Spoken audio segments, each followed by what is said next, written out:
I know so many people freaked out because I had a keffiyeh in the back of my launch video, and they were like, "Do you think this was on purpose?" Yeah, it was. And I'm really radical. They sent out this whole email where they were saying, "Hi, I could win because I have a radical agenda, which means recognizing Palestinian statehood. It means thinking the ICC is good." You are so distracting and so cute. Yeah. Kaya, we're working here. And calling it a genocide. And neither of the person that I'm tied with or the person after will obviously call it a genocide.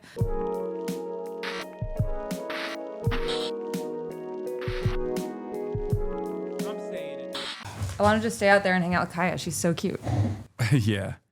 All right. Kat Abughazaleh is in the building, everybody. Running for Congress. You've seen her for years on this broadcast because she has spent a good deal of time initially at Media Matters tracking right-wing extremism and right-wing commentary in general. And now she's taken the fight to Congress, Illinois 9. And very excited to have you here. First time meeting in person. We've been talking for a while now. Yeah, it's crazy to meet you in person. I actually did see you at the DNC when we were out with Uncommitted, but all of us were asleep for we're actually on 3 hours of sleep. So, but yeah, just got off the flight. Catherine and I flew out at 6 a.m. and we're glad to be here. How's it going, man? Hell yeah. I mean, it's it's going. I don't know. When people are like, "Oh, dude, how are you doing?" I'm like, well, things are not great. Things are not great in we got the Gestapo everywhere. Yeah. No one can afford anything. Everything's gambling and Nazis. It's awesome. Yeah, it's awesome. It's great. America's collapsing right in front of our eyes. But hopefully there are brave patriots such as yourself and many others that are trying to do whatever they can to hold this country together. So before we get started, let's talk about who you're running against and what made you want to run for office, because you're pretty young. Yeah, I'm 26. So there's 17 people in my race, which is a lot. But when I launched, it was 0, except for the incumbent. I was the only person to launch before the incumbent announced her retirement. Yeah. And now I am tied for first with a local politician, and then the candidate right below us is fully funded by AIPAC. But early voting starts February 5th. Hi, baby. And the election's March 17th, so we're right there. It's been almost a year since we started, and It's crazy. Who's the local politician you're running against right now that you're tied for first place with? Mayor Daniel Biss. He's the mayor of Evanston. He ran for governor in Illinois. He's a nice guy. And all right, what makes you better than him though? Let's get right to it. I think what differentiates me from the rest of the field, I just say in general, is a few things. First off, I'm the only grassroots candidate in my race. I don't take any money from billionaires, don't take any money from corporate PACs, don't take any money from Republican funded PACs. I'm the only person that understands how to fight the right because I've been doing it for my career. Illinois does a lot of things correctly, which means that until very recently, you aren't dealing with people like Stephen Miller and Elon Musk on a daily basis. I lost my job because Elon Musk sued us and then he deposed me, which is the dumbest 8 hours of my life. Additionally, we use our resources differently. We actually use our resources to help the community. We're reaching out to young people. I don't do call time. We actually stream on Twitch 2 or 3 times a week, which has been much more successful than calling rich people all day. And I've also been forcing all of my opponents to be more aggressive against the administration and progressive in their views. Yeah, you're also, as far as I know, the only candidate in the race that has been called out directly by the administration, right? I'm the only candidate under federal indictment, and also we have a criminal here in the building. Alleged criminal. Criminal.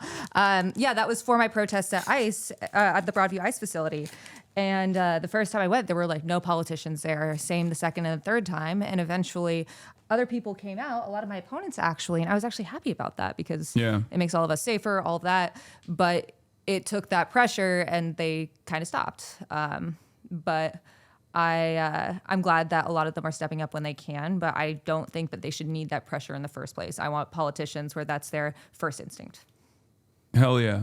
So they're following your notes here, but you're doing this not because you want to make a name for yourself, but you're doing this because this is something you believe. It's it's not like this was the first ICE protest you've attended, right? Before you were running for office, you were still doing the exact same things you're doing now. Yeah, definitely not. I mean, was sleeping on the concrete at the DNC. Not my first time being tear gassed this last year, you know? Yeah. But I have just decided to run like a normal person. It's very experimental, I know, and it's been working, but I would just like to not have to set the bar. I want this to all be the expectation rather than the exception. So what are the areas of need for your campaign right now? I'm just hitting you with the good stuff. Hell yeah. Right off the jump. I'm going to grab a drink real quick.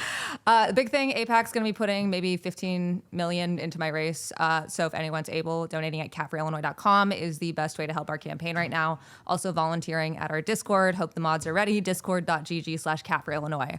And anyone that lives, so the district stretches, it's a gerrymandered monstrosity. I don't know if you've seen the district. Goes Let's take a look. It's wild. I'm just going to let you look at it before I even explain.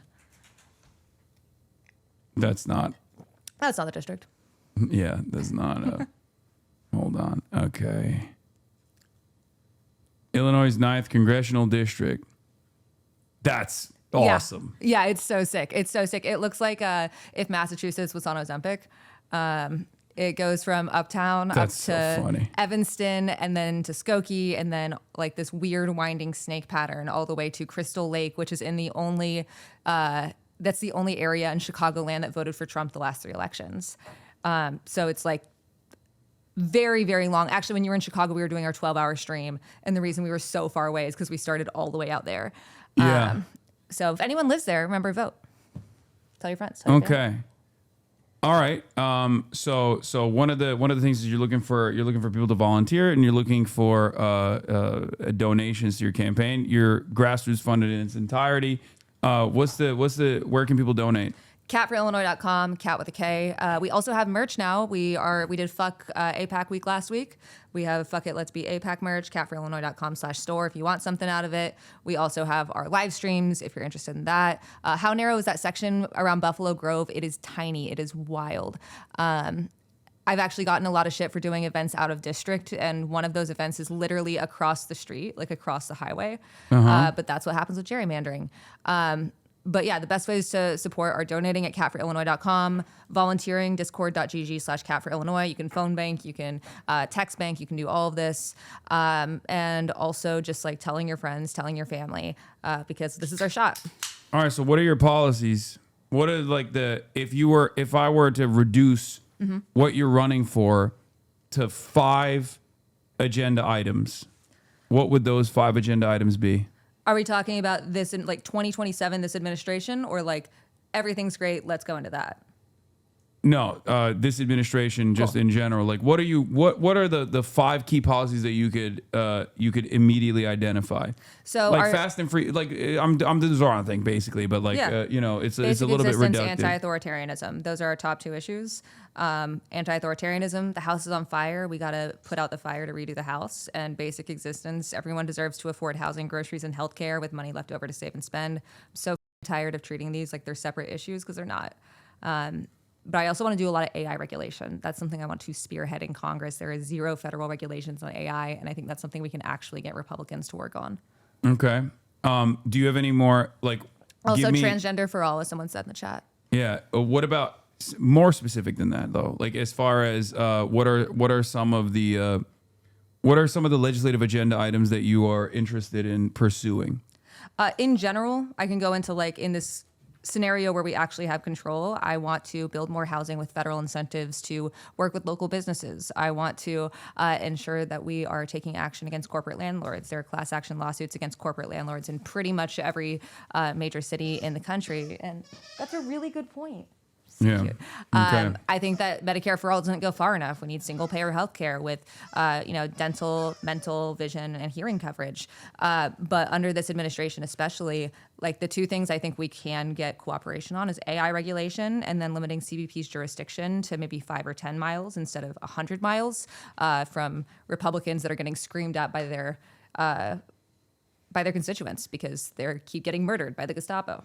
What kind of allegiances have you gotten from existing members of Congress and other like key officials in the Democratic Party or even outside? Yeah, so a lot of people don't want to touch this race with a 10-foot pole because it's a 17-person race. Yeah. We were endorsed by Congressman Ro Khanna. We were endorsed by the Sunrise Movement, the Justice Coalition, if not now in Chicago. We have some other endorsements that we're working on in the background, but we're hoping to put those out next month. Let me know. Hopefully, I can press some people if you need any help in that regard. Hell yeah. Okay, so big race, lots of people. There's a couple different names out there. What is I know I asked you this already, but like a little bit more specifically, like what do you think your biggest difference is?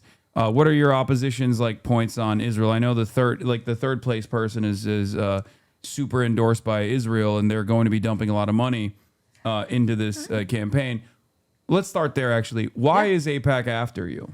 Well, first off, I'm Palestinian. Second, I have been pro-Palestine my entire life and advocated for Palestinian liberation for my entire adult life very publicly. And that hasn't changed with the campaign. I know so many people freaked out because I had a keffiyeh in the back of my launch video. And they were like, "Do you think this was on purpose?" Yeah, it was. And I'm really radical. They sent out this whole email where they were saying, "Hi, I could win because I have a radical agenda, which means recognizing Palestinian statehood. It means thinking the ICC is good." You are so distracting and so cute. Yeah. Kaya, we're working here. And calling it a genocide. And neither of the person that I'm tied with or the person after will obviously call it a genocide. It's one of these things. They won't call it a genocide? No, neither of them will. That's yeah. In this day and age, I feel like that is, you just don't want, like, that to me, aside from abject cruelty, the inhumanity of it all, and the denial of reality, is also a great way to identify someone that has like bad instincts in general and will not fight for the truth or will not fight for people at all. Like it's a good measuring stick, I think. Well, that's the thing is like, it depends, no matter what your point of view of like why you're calling it a genocide or why you're mad about Israel, there are a lot of different reasons. A lot of people feel multiple of them, like human rights. I personally am against genocides, whether it's my people or not. Second, we can't afford to eat or go to the doctor and we're sending billions upon billions for weapons. Just like worrying about our elections, like the amount that AIPAC pours into our elections, especially Republican money into Democratic primaries. There are all these issues. And so looking at it and then being like, I'm not going to address it at all. It's no wonder so many people stayed home in 2024. Yeah. What's the district attitude overall on this issue? Is it like because the Democratic Party's base of support right now, according to like latest polls, is around like 80% recognition. Yeah. 80% of recognition of genocide, and similar percentages for wanting to stop weapons transfers to Israel, things of that nature. So, is your district similar in that regard as well? Yeah, it's really interesting because Skokie, which is one of the largest parts of the district, actually had the most Holocaust survivors outside of Israel after World War II. There is a huge Jewish population in the district, and that doesn't translate to wanting a genocide. Like, I think that's something that a lot of people miss. When I ran, people were like, there's no way you could possibly win because you're Palestinian, and this district has Jewish people. And I'm like, that's so offensive. But the incumbent, I was in favor of you running because I like you. I know your worldview for a long time. But the incumbent herself that you were seeking to run against initially, when there were no other candidates out there, is also one of the more progressive on this issue. Ironically enough, despite her age, she was one of the few congresspersons in the Democratic caucus that was actually better on the issue of Israel than everybody else. Absolutely. And she's Jewish. And actually, when I launched, a lot of people were offended that I launched because they were like, how could you do this? This is so offensive. And I was really clear, like, this was not a vendetta against her. I actually think she's done a lot of badass stuff. As a Palestinian person, back in the aughts, she was advocating for Palestinian humanity. There are votes I would have done differently, especially in the last few years. But she boycotted Netanyahu's speech in 2015. This is not a district that is pro-genocide. And thank you. That's exactly what I was trying to get to, is like this person this person you were initially running against, like her position on the issue of Israel is far better than the overwhelming majority of Democrats, which to me implies that the district itself was clearly never interested in like punishing her at all. No, and it's like, it's one of these things where I don't think my positions are that radical on this. I think that every civilian deserves safety. I think that children shouldn't starve. I think that war criminals should be held accountable. Like anyone who commits a war crime should be held accountable. And I think that Palestinians need official recognition of statehood. Someone said, why did she run? Why did she decide to run then? Brother, she was 89. Like, what are you talking about? She dropped out even though she was initially going to run again, but she's 89. Fun right? fact, this district has been represented essentially by two people since the 1940s. Yeah. Isn't that cool? Yeah, that's insane. Like, what are you talking about? It wasn't malicious. I'm sorry. Okay. Yeah, that was one of the major reasons why I was like, yeah, no, this is good. Like, we need fresh blood in the halls of Congress. Like, we can't have people who are 80 plus still representing their constituents. Like, even if her heart is in the right place at that point, it's like, you know, your body might not be able to follow up. I'm 26 and I was like, wow, how do people do this for decades and decades? Because this is like the most rewarding shit I've ever done. But oh my God, it is the most exhausting. Running for office is so hard. Well, yeah, when you're 81 years old, sorry, she's not 89, she's 81. I apologize. But when you're 81, you already have your list of people that are, automatically donating to you, I suspect. So it's almost like it's an automated process. Yeah, I mean, it's crazy. One of the other things that I want to work on in Congress is making it easier to run for office, especially with like bipartisan support to banning stock trading and stuff like that. If you are a working class person, it is so hard. I mean, I don't know how parents do it. Like I have zero money now. It's so unbelievably hard. You have to know rich people. There were so many things that I had no idea about till I ran. But I was really offensive by just running in the first place. Yeah. Go Kat, tell us I said, what's up? Illinois 9 is behind you, and that he should have come on stream when we drove through the district. Okay, I tried to, but he did try. Steve, you were with me. That's Steve, my buddy that volunteers on the campaign. Steve, you were there. You know. Also, I just want to give a shout out to my staff because I know y'all are watching. Our staff are huge fans. I actually brought a poster if you'd be down to sign it to put in the office. Of course. To be honest with you, you're wearing the merch and everything. It's crazy. Yeah, we got a whole ass merch bag over here. So yeah, well, there's wait, does that? Oh, that one's that doesn't have the list. That list needs to be updated. Unfortunately. What if we didn't suck? No, the. Oh yeah, I actually wore this because we used it as inspo for one of our other merch pieces that we're putting out, and I was like, I want our merch to not just look like shit. Yeah. But yeah. Oh, thank you. You're welcome, man. You brought me merch too, right? That's what I asked for it. All right here. Okay, hell yeah. Okay, so let's do what I normally do with guests anyway, and you are, I think, one of the better guests to do this with, which is just going through regular news that's happening. Oh my God, this is all I do for a living. Yeah. Did for a living. Yeah, this is all you did for a living. You said, so back in the day, whenever I would have women guests on the broadcast, like way back in the day, I would watch Joe Rogan, and that became like a meme in and of itself. It's like, what the is this guy doing? He always has like girls over and they watch Joe Rogan. He makes them watch Joe Rogan. Except this is the one time where like she professionally did that. I professionally watched Joe Rogan. It's like a guy being like, all right, let's watch Greg Gutfeld. And I'm like the only one's like, all right, I guess we do it. So it's not even a classic bit because this is what Kat did. It's not even torture for her, so it doesn't even have that same impact. But are you familiar with what took place? I mean, I know you're aware of what's going on in Minneapolis right now. Mm-hmm. There's basically this like federal invasion taking place. Yeah.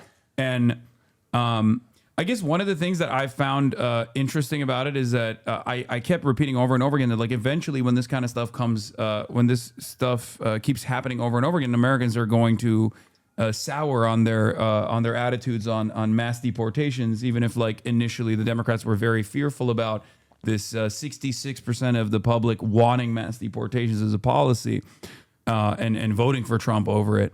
And that's definitely happening, and it's certainly happening in places like Minnesota and elsewhere. But one of the things that took place yesterday was apparently this pastor who works with ICE He's going was to fucking protested. hell. Like he's going to hell. Yeah, was protesting, and Don Lemon was there on the scene, and now the federal government is trying to prosecute Don Lemon and hit him with the FACE Act for disrupting religious worship, allegedly. So here is Don Lemon reacting to the news on TMZ. Nicki Minaj and her response. Oh, and Nicki Minaj called him Don Cocksucker Lemon. She's class act.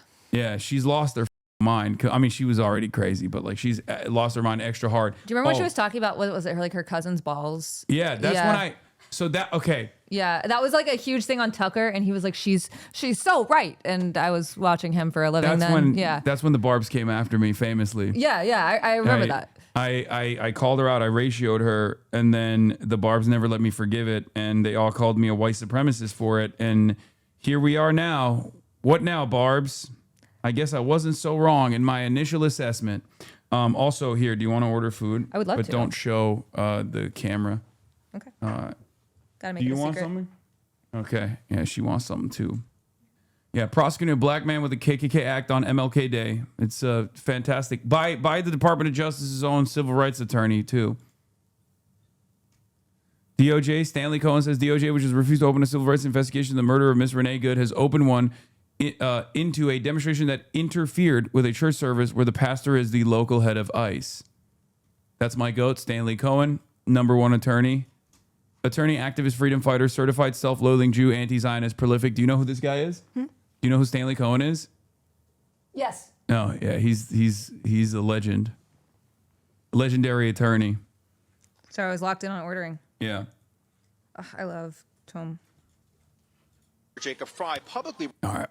All of this and the language that's used. I think it's interesting just because Nicki has been, over the last couple of months, made it clear that she is now publicly supporting, and I think maybe she has all along, but now publicly making known her support for the Trump administration and even the MAGA movement. The choice of words that she used to go after you, I'm not surprised she went after you. It's homophobic. Yeah. I mean, I don't think you have to black it out. You should show it to people. She called me Don, C sucker lemon is disgusting. Look, this is what I'll say to Nicki Minaj. I normally don't respond to things like this, but, F it. I'm going to do it this time. I think Nicki Minaj has made it very clear how she feels about African Americans in this country. I don't think she's one of them, obviously. And she should, under Trump's rules, she should be deported because I don't think, reportedly. He's hitting. He's hitting woke too, which is dark woke. And also he's hitting FBA lines, foundational Black American lines here. Like This is... Tariq Every time Nasheed. someone's like, we should deport this person, I'm like, dark woke, but also, buddy, listen to yourself for 2 seconds. Okay. But to be fair, Elon Musk. Look, there has to be an exception over rule. I'm just saying. Just kidding. I'm just saying. Like, there is one immigrant in this country that is ruining the nation state directly, and his name is Elon Musk. Okay. Bro, do you know how bad I wish that he would leak my deposition? It was 7 hours. Wait, why can't you leak it? No, you can't? You don't have control over that? I can't afford lawyers besides the ones that I already have that are paid for by the campaign. I can't afford a personal lawyer. Okay. And also, it's not my place. But he sucks so hard. It's crazy. Yeah, I figured he would just because he has zero self-control. He's my op as well. He despises me as well. He has yet to sue me over anything, luckily, but... By the way, if you donate at CalvaryIllinois.com, you're helping pay for our lawyers against ICE. So, well, the federal government, where they also misspelled my name 3 times in the indictment. They're sending their best. Of course. Yeah.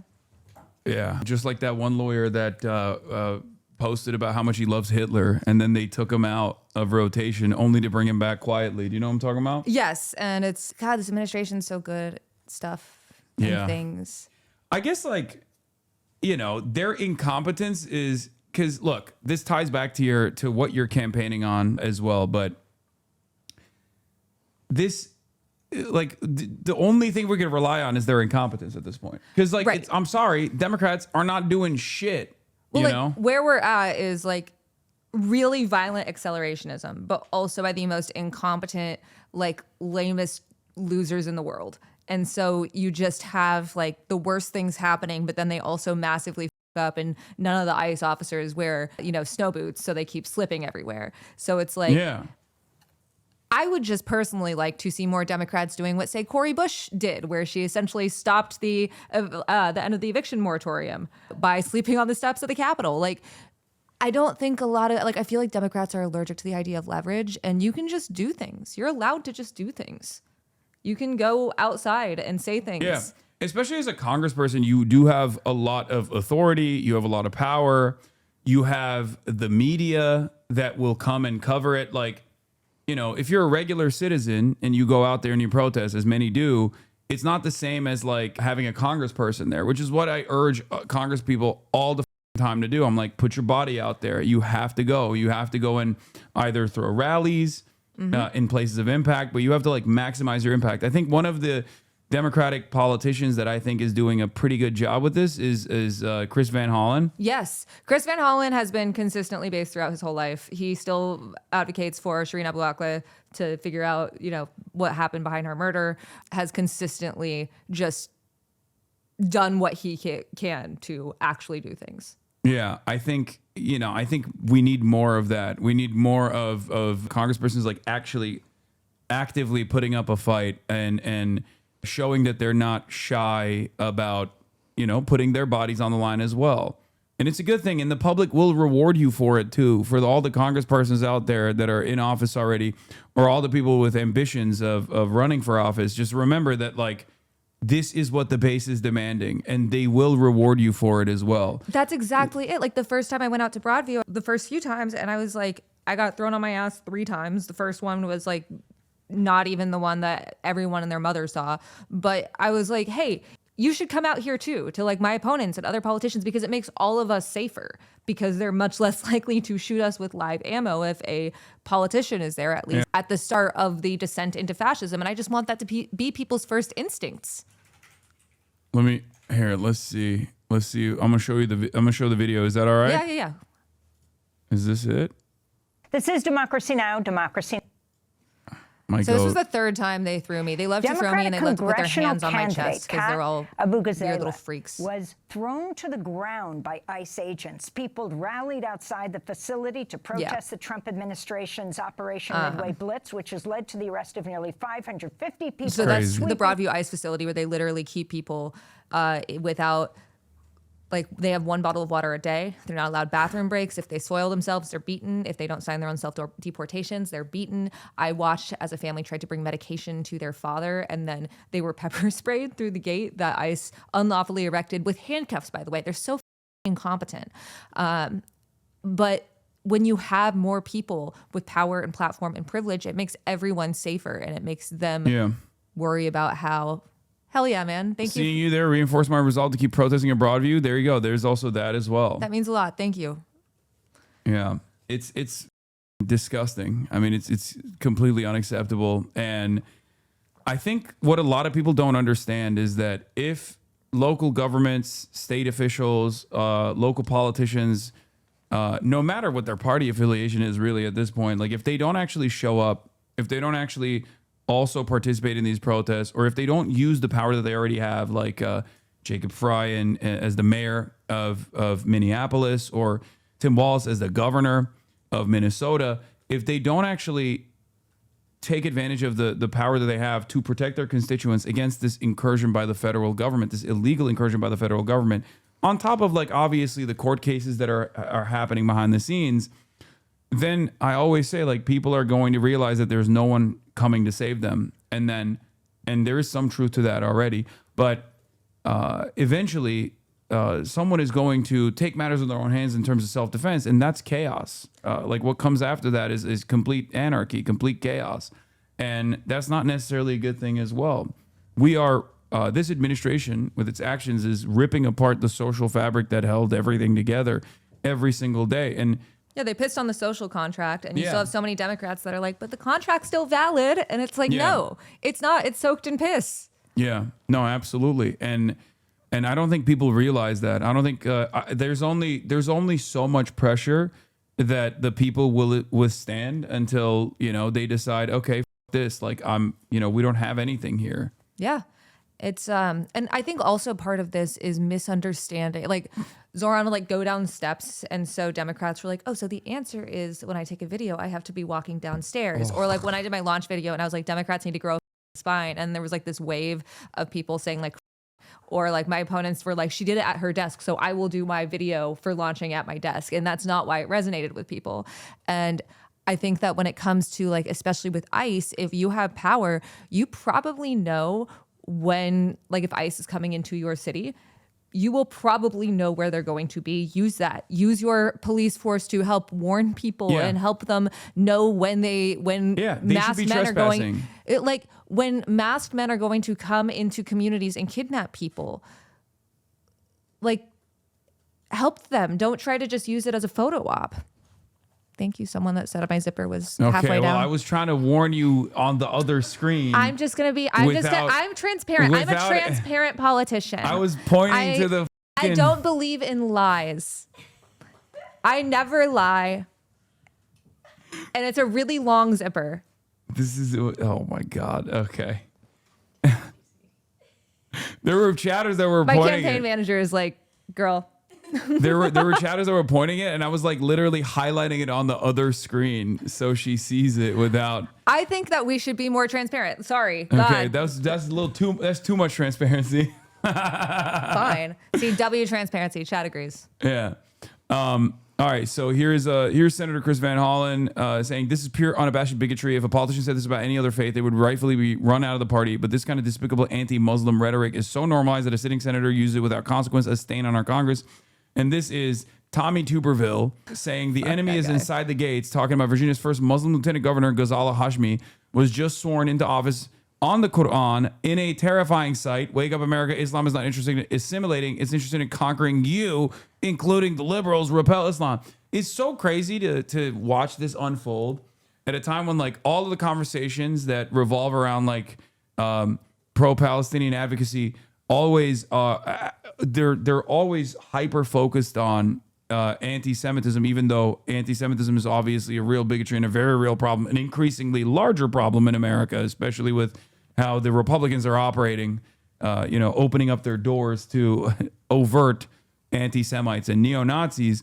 It blows my mind that like this consideration is never given to Muslims in general, where it's just like, yeah, no, that's just going to happen. I mean, Andrew Cuomo was more Islamophobic towards Zohran Mamdani and your boy as well in the process. I caught a stray there. Than Donald Trump was. It's crazy. As someone said, am I ready to be asked to disown you during the debates? Yeah. I mean, don't worry. That'll happen. They'll say you're hanging out with a radical, dangerous radical. It's okay. I'm already a radical. This is the thing, though. Is like if you are like as a Palestinian person, like I'm gonna pull the card here.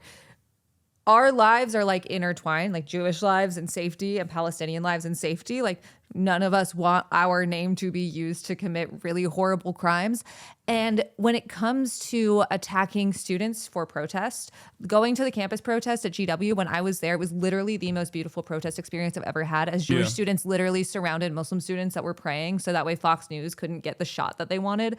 And if you are going to ally with people that spread the Great Replacement theory, which is a white supremacist conspiracy theory that has inspired literally every mass shooting or almost every mass shooting of the 21st century. Yeah, including the synagogue shooting that took place in Pittsburgh. Yes, then you are doing so much to hurt both of our communities, and you actually aren't protecting Jewish people. You are attacking free speech. Yeah. No, it's so ridiculous. But I went to a fundraising event and it was my first ever. And I was actually shocked because like these were a lot of older people, Democratic Party voters, lifelong Democratic Party voters. And my takeaway from that event was, and many of them were Jewish, Hollywood executives, and, it's liberal California. But like a lot of them were on the money. Like this is no longer it's no longer as partisan as the way that people presented it in the past, or no longer like the third rail that you can't speak out against at all. And many people, regardless of what their previous positions might have been, are coming to that same conclusion that like a lot of these organizations that are tasked with quote unquote combating anti-Semitism actually don't care about anti-Semitism at all. They just care about Israel, defending Israel. And it's frustrating for many people, including obviously plenty of Jewish people in my community, but even people outside of my community as well. They don't care about it. It's ridiculous. Yeah. Like there is, the ADL has said less things about Nick Fuentes post October 7th than myself. Like the ADL has primarily focused their efforts on someone who has combated anti-Semitism while being an avowed anti-Zionist his whole professional media career, and it's ridiculous to do that. It's so you're giving the game away when you do things like that. I remember at the DNC we had people like, I grew up as the blonde's obviously a dye job, but like I look like this. This is how racist Texas is. I grew up in Texas and I was like bullied a lot for being Arab, even with looking like the whitest lady in the world. And I heard slurs that I had never heard growing up as an Arab kid in post 9/11 Texas at the DNC. And then I remember this guy kept going and screaming, free the hostages. And we were all like, yeah. And he didn't know what to do about that. Like he had zero idea. It's just this complete divorce from reality to attack free speech and send billions to Israel. Yeah. Are you familiar with this, Brainot? Yeah. Oh, because like I know you don't do this as a profession any longer, so you're still keeping an eye on I still have my right-wing colleagues figures. send me really cursed shit all the time. Yeah. So you saw this? Yeah. They don't understand the things I say on Twitter. Yeah, this is one of the most washed things I've ever seen in my entire life. Aaron Regenberg says, if you're Jewish and you're spending a second worrying about the left's criticism of Israel when this is today's far right, which the GOP feels is too important a part of their coalition to alienate, J.D. Vance has literally said that. Well, I don't know what to say to you. Yeah, exactly. It's what do you think about how like neo-Nazism is so DEI now? It's pretty crazy. No, it truly is. It's it's led by a gay Mexican guy, right? Nick Fuentes. You got Andrew Tate. You got like there was the only white guy in that group. They're all white supremacists. They're all neo-Nazis. The only white guy in that group is like experimenting with so many different peptides that like I don't even know if you can consider him a human being at this point, let alone like a white guy. Well, that's the thing. Also, it's like when you see Latino ICE agents, and it's like you're not going to be safe at the end. I mean, right now it's DEI Nazism, but it's only a matter of time before people are like, you smell way too bad, man. And you also aren't racially pure, that they kick him out. There's no way he smells okay, right? Nick Fuentes? No, I don't. Yeah. I don't think about how he smells, but he's so nasty. I think he's just the most disgusting person. Has Kat considered who she might endorse for Illinois Senate to replace Dick Durbin, who's retiring? There's politics. You're asking, these are tough questions. These are tough questions. I was wishing that it would be a little more competitive. I'm mainly focused on my race. I will say that as far as Illinois races that I'm really excited about, the 13th House District, my friend Demi Palachek, who's literally taken pepper and rubber bullets for me, Demi for Illinois, she's awesome. Straight up with the Senate campaign, I am still trying to decide who I'll vote for. Yeah. Mind Fury, your biggest supporters are a biracial gay sex trafficker, a biracial former gay porn actor, a gay Mexican virgin, a Sudanese Muslim, probably also gay. At least it looks Max is straight and white, but he's also sterile. He is sterile. Did you know that? Wait, no, I didn't. Clavicular started taking steroids at the age of 14, and he's 19 now, and he's sterile because he took too many steroids. Yeah, there you nightmare go. Blunt rotation. Yeah, at least he won't reproduce. Yeah. True. Yeah, I mean, little blessings, I guess. Yeah. All right, but getting back to Don Lemon, our revolutionary Don Lemon. Let's take a look. That she is a legal citizen here. She is undocumented. And so she has shown her disdain for African Americans. So why are you supporting her? Why are you buying her records? She's also supporting, I have lots of gay friends who love Nicki Minaj. Why are you supporting this homophobic, bigoted, ignorant woman? You should not be supporting her. Nicki Minaj, this is clearly out of her depth. She doesn't understand politics. She doesn't understand journalism. And I'm not surprised that she is weighing in on something that is beyond her capacity. What I will say to her is, because she put a doll, I think she put the Chucky doll in there, a better symbol that should have been represented in that picture is a pick-me doll, because Nicki Minaj is a pick-me. She will do anything that is expedient for her politically. And again, she's ignorant. She doesn't know what she's talking about. She's always weighing in on things that she doesn't know about. Nicki Minaj should just sit the down. And by the way, isn't she married to an alleged pedophile? And she has the nerve to say something disparaging about and something homophobic. I'm pretty sure that maybe that's part of the reason that she is cozying up to the Trump administration for some sort of leniency for her family members. And it's just very transparent. So Nicki Minaj, F off. Oh, no, that's definitely stop being a homophobic bigot. I didn't even think about that. Yeah, no, Donald Trump is like, he does not shy away from, releasing criminals all the time, as long as you suck up to him. So I think that's precisely what's going on here. All right. We got to do this for old time's sake. God damn it. Okay. You're gonna make me see. This is the only place on the planet where we, for fun, watch The Five. Oh my God. Is Greg on this? I don't know. We'll see. Okay. Greg Buttfeld. I could go on literally a 20-minute rant about him.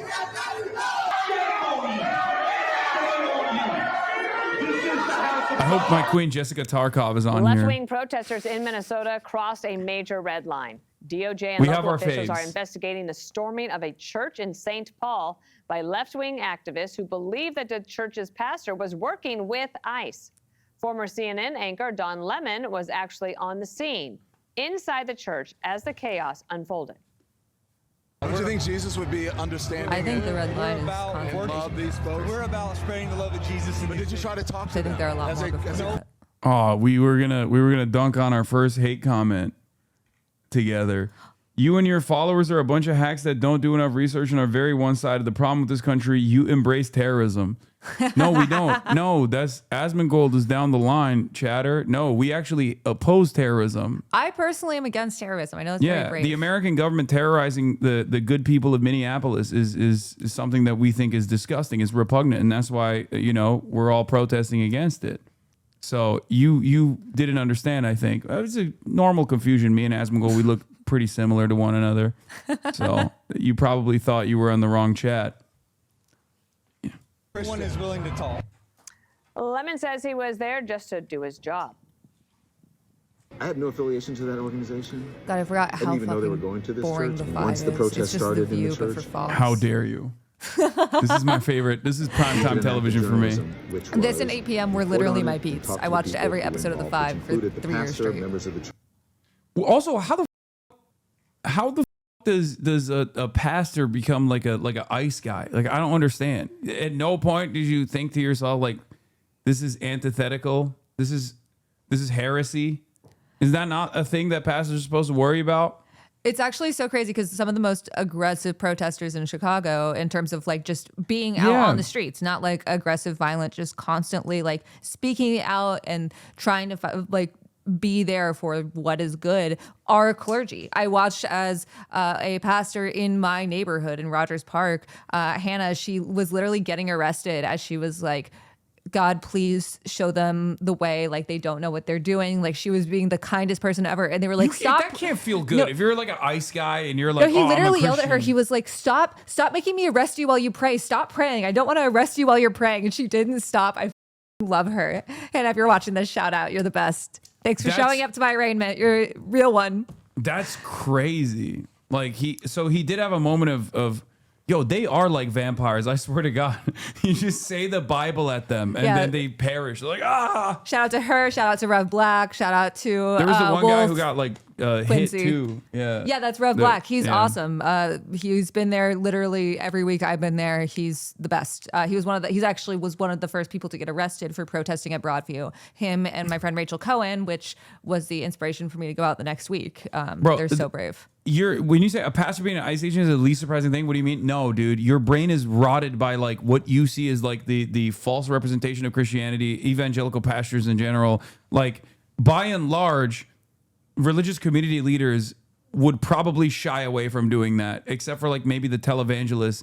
And at which point, like, the televangelists would only do that because they're like, the televangelists wouldn't also personally join ICE. They would just like support it, right? I Like, they're actually too think rich this to is do something that we anything. don't talk about enough. Like I grew up in like a secular household, but I actually found a lot of comfort in religion because I went to religious schools. I like don't identify with a specific faith, but more values. But it gave me a lot of comfort and a lot of community. And I think a lot of people have bad experiences because there are so many like corrupt religious organizations, but there are also a lot of ones that are actually doing the work right now and actually trying to support people and are actually using like their privilege and their position to advocate for folks. And I think it's really important to recognize those. This is your brown side speaking. I don't get it, man. I don't understand. Like, that's crazy. I don't think this is my brown side speaking at all. I think it's insane to see like a person who is like a religious leader straight up is like, yeah, and I'm going to participate in mass deportation of children and regular citizens like my clergy. I'm going to kick them out. Church and members of the organization. That's it. It's called journalism. Meanwhile, Okay, remember the done. Summer of Love in Seattle? Mayor Jacob Fry is selling a Winter of Love in Minneapolis, seeming to justify the unrest in his city. Wait, this is actually, can you I pause think real it's quick? important This to is tell the whole something that they love doing. There are like a few lines that Fox News just can't stop, and Because they're boomers. because they're boomers. Yeah, so like they Summer did of this with Love. BLM. They did this literally every single summer and every single season that I have monitored Fox News. They like relate. It's like putting gate at the end of like a scandal, but they're always just like, it's the summer of love, and it's like, motherfucker, it's fall. What are you talking And about? also, People are getting that's shot in not the a face. relevant. No, but also that's not a relevant like cultural thing you can point to for people under the age of 45. I feel like they do that. You 'cause- considered being older. Yeah, no, that's like Summer of Love is like you're bringing up something that happened in 1967. Like which makes sense because ironically enough, many of those boomers that watch Fox News probably participated in that and now are like the most rabid Hitlerites, even though they were initially like hippies. Can I share one of my hottest takes about that? All right, let's hear it. I love hot takes. I am not saying that the performances aren't good. I'm not saying the acting isn't good. I am not saying any of these actors are bad. I don't think Forrest Gump is a good movie. I think that the message of Forrest Gump, because I rewatched it, because like, you're a kid, you watch it with your parents. I think a lot of it is like being able to point to the screen and being like, I was there, which like, cool. Like the special effects are good, all of that. But when you watch Forrest Gump, the message I got at the end. Are you trying to win your race? What are you doing? Like, that's crazy. That's heresy for anyone over the age of like 50. Hold on. I'm saying the acting is good. I'm saying it's entertaining. You know they vote. People over the age of 50 vote a lot. Like, they love voting. What I can say is I love Bridge Over the River Kwai. So I think that's a good movie. I think that's a really good movie. I think that I love 80s action movies. That's pretty much all I watched as a kid. But look, when you get down to it, it's like, listen to whatever authority tells you. And if you don't, then you're going to die of AIDS. What do you think they'll use as an attack ad against you in your collaboration? Me licking the Chicago bean? Do you think they'll do that? Chat, you have the photo or the video potentially. Link it to me in the chat. Have you seen that? Are you for releasing the man trapped in the bean or keeping him in there? There's a man trapped in the bean. There's a man trapped in the bean. I guess I licked him. Yeah. Technically, I licked Well, the bean. You licked his prison. Yeah. Are you for prisons? I was trying to get him Are out you of there. pro incarceration? I was trying to get him out of there by licking the bean. Why do you do this to yourself? I'm just giving them attack ads that are funny at least, because I know, like, you know, if it's coming, this is a good one. I'm really excited for my attack ads, which I know that's going to be like a monkey's paw situation. Yeah, but I've seen some of the ones that you had a altercation. Well, not an altercation, but like you had a. I still remember, it lives in my mind. One of those guys from Tim Pool, like that was the first time that we ever talked, is when a Tim Pool contributor posted my Tinder profile. You licked the prison. The prison. Do you feel ashamed of yourself? No, I was trying to free him. Look at the faces of the two ladies next to me. They're like, what the f is this guy doing? But yeah, like I posted my Tinder and he super liked me and then tried to act like he was the normal one there. And then I was like, hey, you're weird and you're like 50. And yeah, also, what the f I was like 22, 23. Wait, so your age range was... No, he had like the Tinder like plus thing that allows you to like subsume it, because I absolutely would not make my age range that. Wait, they can override. And also, like I can override your age preferences. Yeah, I had my distance to like 2 miles because I live in a public transit because I'm lazy. Yeah, exactly.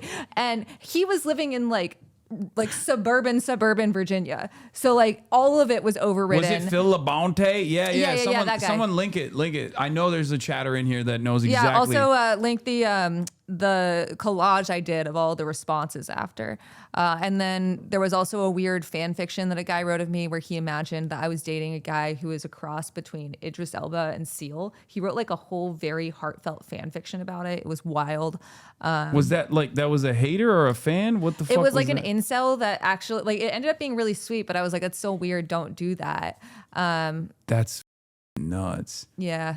POV, you're a 23-year-old woman who researches right-wing extremism, and a 47-year-old conservative commentator posts your dating profile on Twitter. Normal stuff, guys. Hold up, an attractive leftist exists? I assumed all of them look like livestock. Moo. You got some nice comments. Got I some guess. really nice one. Yeah. Hooker waking up on a filthy floor of some slum. A lot of stuff about my feet. Really? Yeah. They also, Republicans love to post that picture that's on my public Instagram of me bartending and I'm wearing fishnets. And they're like, look at this whore. She wants universal health care. And then we raise like $10,000. Donate at catforillinois.com. Wait, so do you get hit with like, well, you're Palestinian, so they like they do the, well, I don't get it. Aren't you supposed to be like religious or whatever? You're an Islamist. Like, do they ever do that to you? Yeah, they're like, your dad would want to honor kill you. And I'm like, I don't know. I just talked to my dad today and we talked about the Red Rising series. So I don't think that's the case. That's crazy. I haven't even gotten the key to my apartment yet. Tinder's already trying to hook me up with media. As context, he posted about me all the time. He would post about me all the time. Tinder's trying to hook me up. Tinder's trying to hook me up. And then he had like a super like on there. It was just very embarrassing. And then... Oh my God, thanks for the super like, bud. Matt, like how to adjust your Tinder age range. 7 steps with pictures. Yeah, it's rough. And there's been even more weird stuff running for office, like with the lady that gave me holy water. That was really fun. We had, what else did we have? We've had so many weird things happen. Someone was like, why that's what they're talking about your feet, because you can see the edge of it. Oh my God. Who cares? I'm just, because I was wondering where the feet thing came from. That's probably why. Not that it Wait, scroll up on justifies chat. it. Who mentioned Red Rising? Red Rising. Frat boy's first book tries to write Hunger Games. See, this is the thing. Pierce Brown straight up was like, I need to get a book contract. It's 2013. I need a book contract to write the most insane space opera of all time. So I'll just write the Hunger Games for the first book. And then the rest of the books are going to be the best thing you've ever read. So just want to... okay. Oh, sorry, you're reading Golden Sun. Let me know how you feel at the end. Phil, do you really think you're qualified to talk about what women want? What is this? 90% of men find the same things attractive. Women are the ones that will decide weird shit like, he was weird at first, but his hands are so hot, so I let him smash. Or I didn't like him when we met, but the way he talked about my cat was so hot, it made me want to bang him. This guy does not... I don't think he's like legally allowed to be around women. Yeah. What the... What are these statements? Why is it always the least men in the country who think they're the authority on what makes a woman attractive? I mean, that's literally... He's proven the point. Yeah. He proved the point. Yeah, they often do. Also, a guy who helped write the Heritage Project tried to get me banned from Twitter because I said... that was his intro? I haven't even gotten the keys to my apartment yet, and Tinder's playing games. Smirky emoji. They're so embarrassing. Yeah. No Riz. That's gross. So cringe. Right-winger triggers himself by super liking a 23-year-old journalist on Twitter. 47-year-old Tim Pool contributor roasted after bragging about finding a 23-year-old Media Matters employee on Tinder. Oh. Yeah. He really thought like... He really thought he had a shot. Yeah, he really thought he was rizzing you. He... Oh, that's so gross. Yeah, wait, hold on right there. You can see more of his posts. He just... I don't know if he's still posting about me because... Well, after this he will, because I'm his other fascination. Okay, amazing. So he's gonna... His two faves have linked up. So this is like... this is the greatest collab of all time for him. We do have a lot of the same ops. So they can all freak out about this all day. Yeah, That'll be fun. The hot Tucker Carlson stalker catfish guy's on the right stuff. She's 5'1". I'm dying inside. I gotta say, I'm glad I saw this. chick works for Media Matters because if by some chance she tried to catfish me, I'd be done for.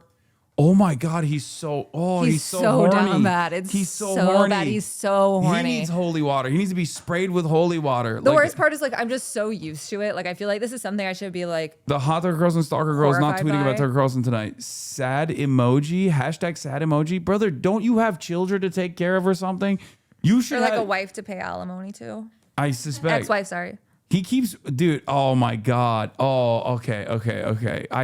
Now I feel gross. I feel like I need to take a shower after this. I feel grosser than I did at the time that I licked a bean in Chicago. Let's Oh yeah, he's. go I said fuck Second yourself. Amendment and open carry only applies to white people, obviously. And he responded, "The Black Panthers are terrorists, Hasan." Yeah, Phil, you. I shouldn't even have to say that. You're so irrelevant. But Yeah. let's watch The Five to feel better about ourselves. Yeah, that's better than Phil Labonte. Country that this is not just about resistance here in Minneapolis. It's about love. Do you ever wish that, I mean, you probably do as well, but that these guys would be as like radical as the way that the Republicans present them as?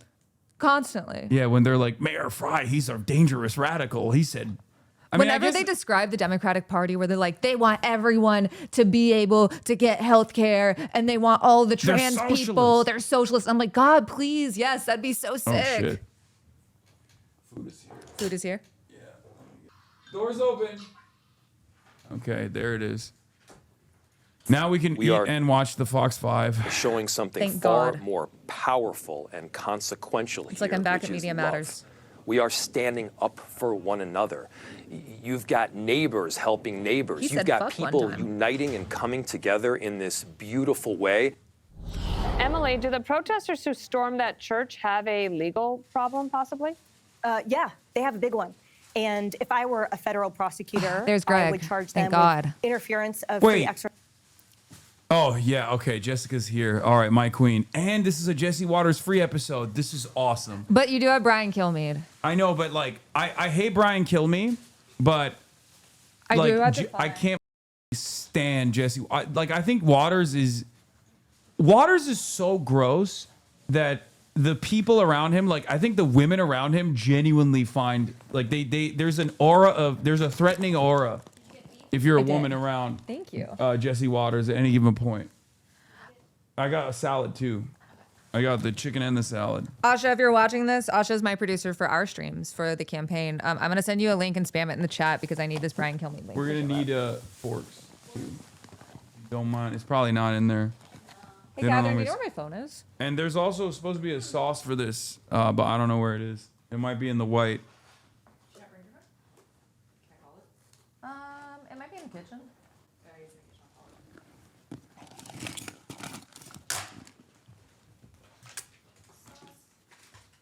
Is this sauce? Peter? Thank you. Oh no, this is just the. Wait, did you order extra? Did anyone order garlic sauce? I thought I did, but I'm not sure. Oh, there's some. There it is.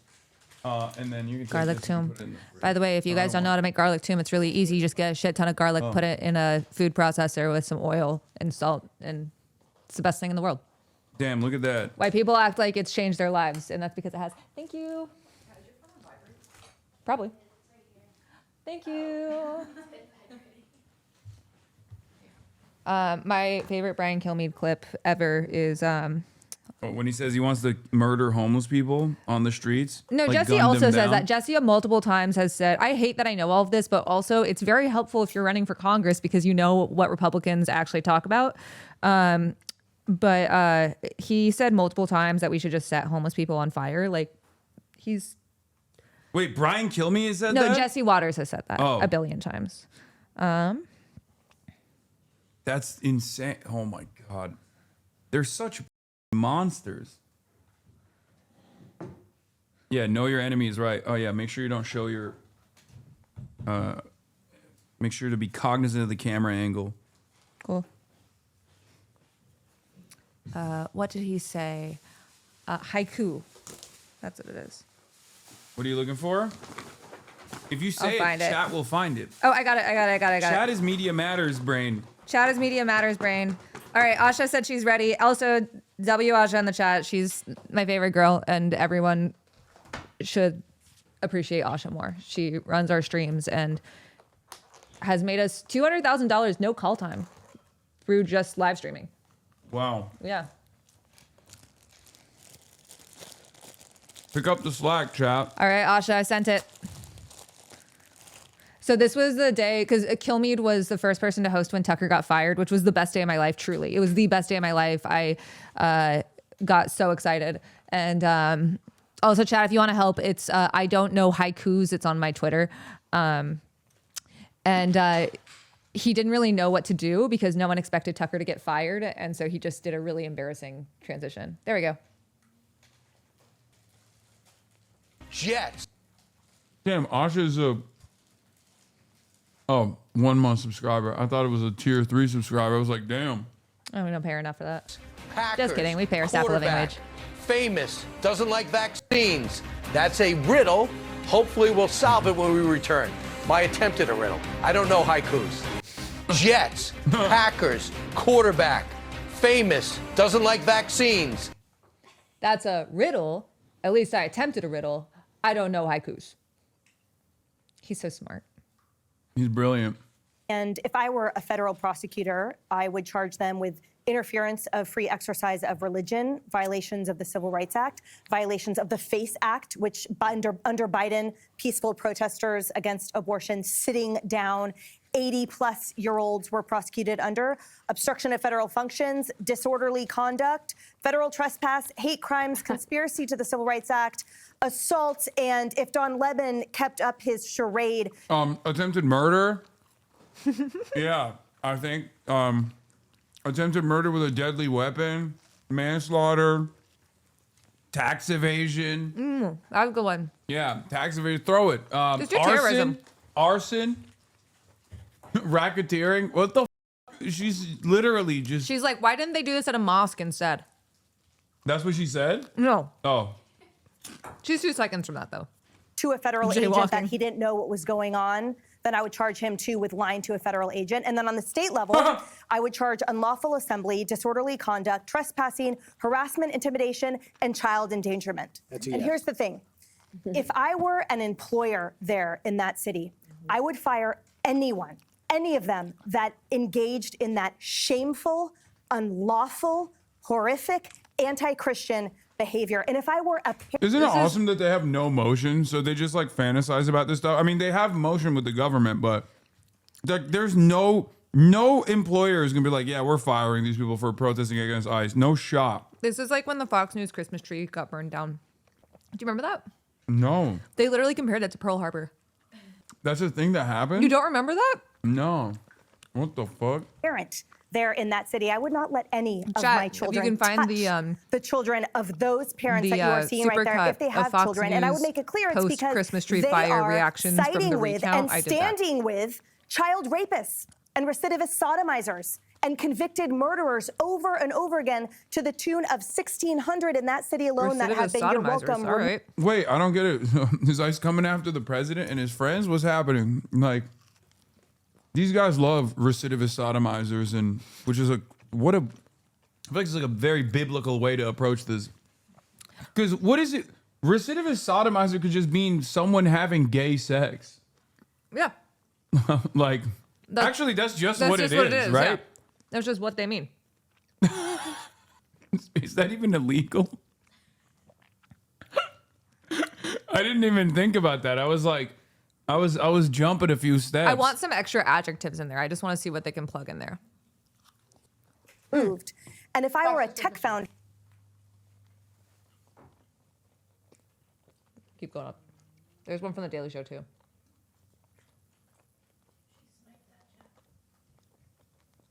POM, it is Wednesday.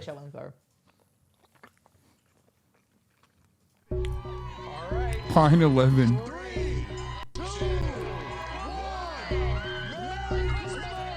It's so funny because they just want to have the 30 Rock Christmas tree, but no one cares about it. Except someone burned it?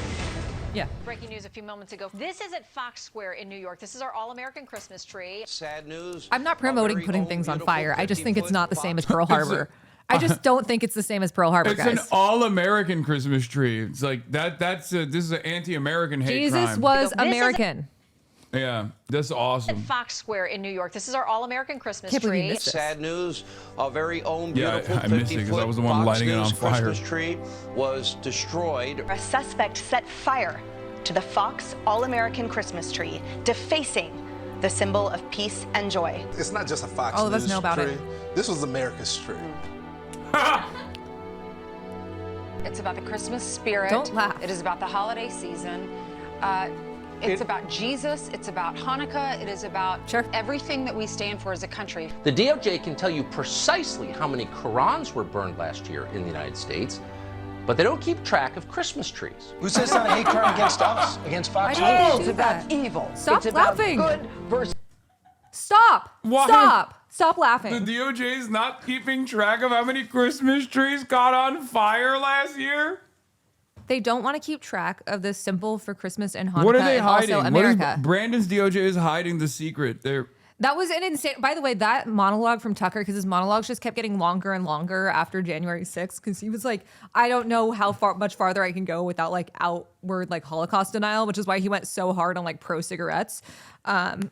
So this was like a 30-minute monologue. I had to sit through 30 minutes just of him being like, why don't they count how many Christmas trees get burned? This thing that we know is happening all the time. That's crazy. We should talk about Tucker's evolution as well, because you are, much like myself, I assume, like very worried about Tucker Carlson in general. Yes. Because you've been tracking him for years, and a lot of people don't know his like background and how much of a devious propagandist he was when he was at Fox News. Right, and he's a grifter. Like, he wants your money. Also, he was so much of a devious propagandist that I think the real reason why Rupert Murdoch fired him, there was some reporting on this, maybe you saw it as well, but Rupert Murdoch's, I guess now ex-wife at the time, became like a major Tucker truther. And in the process of becoming a major Tucker truther, I think she became like an anti-vaxxer or something, and Rupert Murdoch was like very pro-vaccine, but it's despite, all the media outlets that he owns being super anti-vaccine. And he realized like he has too much power and was less reluctant to let him go. Yeah. I think probably a lot of it's from the Dominion case too. Yeah, Dominion case, but I feel like because he was such a valuable asset to Fox. And he was really, really important in tracking the hate crimes against Christmas trees that we all know and don't like and see constantly. Who says not a hate crime against us, against Fox News? It's about evil. It's about good versus evil, period. It is so terrifying as a mother and someone who loves this country and loves the red, white, and blue. What is happening?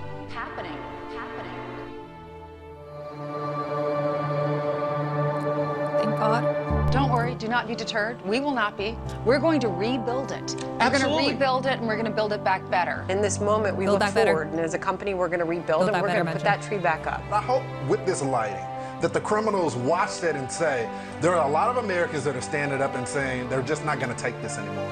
Yep. Good for you, Lawrence. And we will be watching that lighting, and we will all be happy to see it go back up. It's all about how you respond to adversity.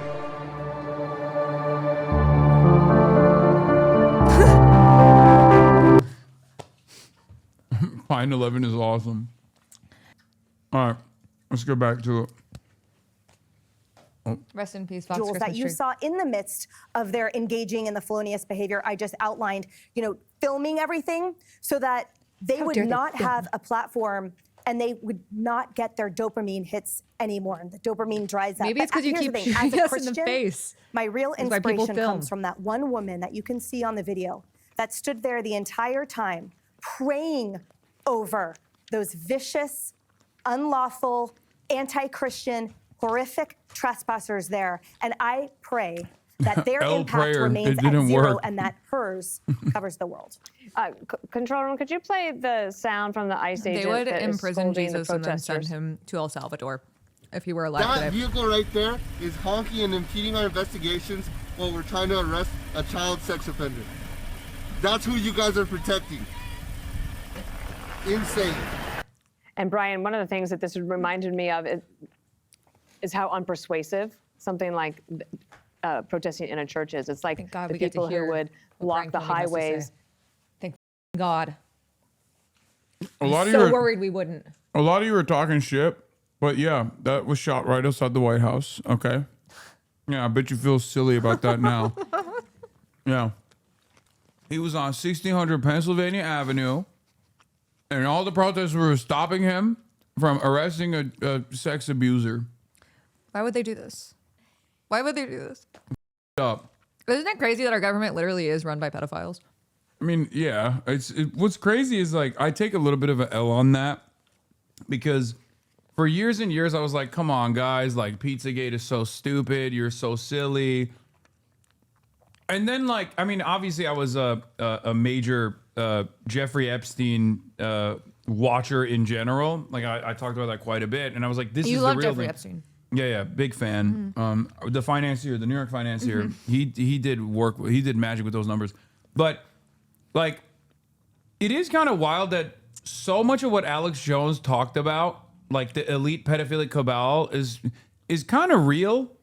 And he just can't even, he has to defend the administration that's doing it because it happens to be his bestie. Yeah, we're not handing it to Alex Jones, though. No, that's what I mean. It's just like imagine your whole life's work is to say like, there's going to be a government. This government that's coming up is going to black bag people and send them to concentration camps. And there's going to be like militarized units on the streets, mass surveillance, led by like some shady company that's like surveilling everything that you're doing, Palantir. And last but not least, like it's all being done at the behest of a shadowy elite pedophilic cabal. And it's literally a 1-for-1 happening right now. Like, yeah. And he has to defend The it. only difference is like they're not drinking the blood of children. They're just pedophiles. Yeah. Well, Peter Thiel does a blood boy shit. So Brian Johnson? Close enough. No, Brian Johnson, as far as we know, is not super aligned with those guys, but I don't know. No, but isn't that like they do the blood transfer with his son? Oh, yeah, I think he does it too, yeah. Yeah. But that's literally... I like my own blood. I don't like taste it. I just like having blood in my body, and I don't need anyone else's unless like, I don't know, I got injured. No. Just want to be on the record about that. For climate change, to prevent people from going to work for an issue, it just actually makes everybody more angry. Yeah, I mean, this is a flashback to George Floyd. It's a knockoff of all those things that they were successful at the time, but in the long term really hurt them. I think a couple of things. Yeah, they have to say it was successful in the interim because the majority of Americans were in support of burning down the Minneapolis Police Department precinct. And also everyone on Fox News was talking about how horrifying this death was at the time. And now that's like a shame that they have to live over and over again, where, you know, they have to make up for all the times where they said Derek Chauvin is actually kind of fucked up for killing him. Because you remember, like, Yeah. it was like... Tucker was the only person that was like pro Derek Chauvin. Like during when he was brave. He was there before anybody else. I think also part of it is like the idea when people are like, they defunded the police when that literally didn't happen anywhere. And they're like, they were successful at defunding the police. But now, thank God, we have increased police budgets every single year. Yeah, shouts out to the Democrats for playing along with that. That was cool. Let's keep going. One, when there were shootings and attacks in churches, don't they usually come in from the doors from behind and everyone's staring straight ahead? Evidently, these guys and these women got into the church, they sat down, at the one moment they stood up and started creating havoc in there. And that, to me, right away, you think this is going to be one of those attacks on churches, synagogues that we've seen in Texas and in the Midwest. The other thing we think of is Don Lemon, who's actually there pretending to be a talented journalist. He says that the pastor did a bad job. The pastor should have forgiveness like Jesus. While the guy's screaming at you, you see the pastor actually trying to engage these people, and they're screaming back. They lost the argument. And not only that, when I see, and I asked Anna before, did you watch Sunday shows? I watched all of them. Watched them all at once. And this guy, Jacob Fry, sees an opportunity for his moment in the sun. He did every show at Fox News Sunday. And he talks about love, neighbors helping neighbors. He says, isn't it beautiful that they'll go next door and go shopping for people because they're afraid to go to the supermarket? The only reason they're afraid to go to the supermarket because they're an illegal immigrant. They're not going to get scooped up buying celery at the supermarket. And people, Mr. and Mrs. Johnson, aren't afraid to go to the supermarket. If you are here illegally, you committed a crime, there's a problem. The other thing is... I mean, again, they're in New York or at most Connecticut, so they don't see this, but like, it must be nice to have this feeling where, no, it's not actually just illegal immigrants, even though they shouldn't live in an environment of fear either. It's a paperwork-related crime, you know? Not even a crime. Paperwork-related civil offense. But outside of that, no, we have a ton of cases where ICE is picking up people and being like, oh, you're getting detained. You're going to jail for a little bit because I just assume you're Mexican. There was a veteran at Broadview who was arrested by ICE and held for 3 days. He showed up at our event the other day, and I was like, are you okay? And he was this old dude. He rocked, and he was just like, yeah, I'm fine. But he was just like an old white dude, and they kept him for 3 days. And like, there are so many people we just don't know where they go. I watched them kidnap people into the facility that were just like normal protesters. I think part of the reason that like videos of especially white and white passing people getting hurt by ICE piss people off so much in America is we're like, well, you're not supposed to use state violence against those people, but guess what? They're doing it. They're doing it. And that makes it, then you should think, well, what are they doing when there aren't cameras? When it's a brown or a black person? That's why the Renee Good thing blew my mind. Like, it was a step above. Like, even with Daniel Shaver at the time, people didn't really talk about it too much, but like the Republicans that knew about Daniel Shaver, another white victim of police violence, at the time were like kind of pissed off by it. It didn't like carry over into the national conversation all that much. It was mostly just like Black Lives Matter activists that were protesting about this police killing, like yet another police killing.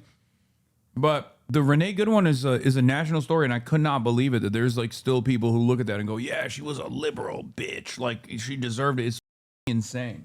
That's crazy. The Renee Good killing, I didn't even know that she was white for a little bit, but I did hear about the stuffed animals in the glove box before I even realized that part. And I think that's also part of what resonated with so many people is like, this is just like a mom. Her dog was in the car. Her wife was with her. And then you just see these stuffed animals next to a bloody airbag. And like, they dropped their kid off at a school that they moved to, so that way they could wait out the Trump years as a queer couple. And it's just heartbreaking. It makes it so much more real for people. Like, that could just be you. Yeah. And that's the thing. It could always be you.